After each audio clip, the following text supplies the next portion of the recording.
Okay, let's do our next part. So what I ask kids to do is, I ask kids, instead of me telling them what they're doing wrong, what I find is that we actually lecture kids way too much. Kids today are growing up much more visual than we are. We learned in a verbal world where people lectured us. Kids today don't focus that much. And I think kids going to school today, you know, they're born and their parents are doing baby Einstein with them, right? And then after that, they're doing, did you guys get this commercial in Illinois? My Baby Could Read? Yes. There was like a John Travolta, Look Who's Talking type thing or something like that. And then, what age can kids use a mouse? Two is what the research says. Move this, that moves there. So can you imagine, they come to school and they've been Baby Einstein, My Baby Could Read, they've used a mouse, and they come into school for the first time. That's got to be like the world's worst Charlie Brown episode of the century. Remember, because the adults are like, wah, wah, wah, wah, wah.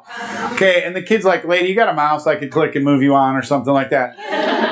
The other thing they're used to is moving information at their own rate. This is important to think about because some kids experience difficulties in the classroom because you have to teach the average kid they already got it. So what I ask the kid to do is I ask them to draw their cycle. Now this is really cool. It gives them the perception of control. So I go, instead of me telling you what to do, why don't you show me what's going on? So here's what he goes. Goes to anger easily, gets made fun of, gets angry, goes after them with their anger, they get away, and he puts, I mope in my grief. This happens to be a 5th grader, because that's how you spell mope in Ohio. The kids that pass the proficiency, yeah. No, that's mope in Ohio, man. Check the Ohio proficiency. All right. So I said, what'll happen next? And then he draws the arrow and he says, I'm going to get angry and it's just going to keep going wrong. Now, here's the beauty of this intervention. I say to the kid, you're a smart kid, so rather than me telling you what to do, again, I'm giving them the perception of control. I go, why don't you draw for me how to get out of this cycle? Now, if you notice too, a lot of oppositional kids like to doodle.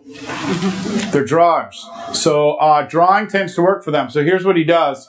He drew his way out of his cycle, gets in trouble, bites his nails, gets made fun of, has an idea, and tries it. Here's his answer. Beat the crap out of the other kid with a stick, then they won't do this anymore to you. Well, that is an idea. It is an idea. Now, if I go, now that's a bad idea, blah, blah, blah, blah, blah. Do I really need to tell this kid that? No. No. I go, okay, that's an option. You can beat the crap out of the other kid with a stick. What's going to happen? You can see he drew the arrow. I'm going to end up in trouble again. My cycle's going to go around. Now, I'm just getting him to visually see that.